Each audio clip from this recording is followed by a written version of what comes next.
Børnene her aner det ikke, men de vokser op omgivet af en tryghed, der er helt unik.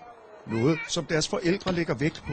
We have 3 little children and we like a safe neighborhood. Yeah, there's some social control in this area, and I like that. Husene her i Hendrik i Duanbracht nær Rotterdam i Holland ligger i en ny bebyggelse, der allerede på tegnebrættet blev designet til at afskrække indbrudstyve og andre kriminelle.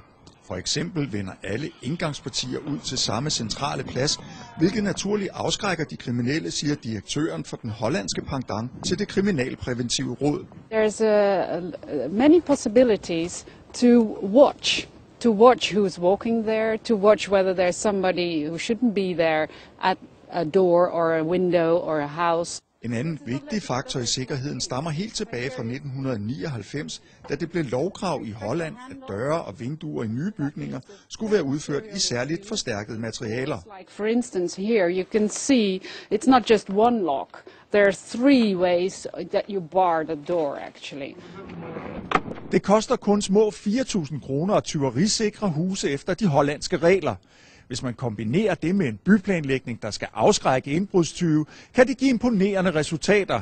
Her i Hendrik i Duanbrachts nye beboelsesområde med 2.500 huse har man på 3 år konstateret kun 3 indbrud.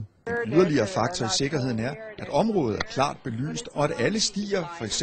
bag beboernes haver, skal have en mindste bredde, så der er klart udsyn, også efter indbrudstyve.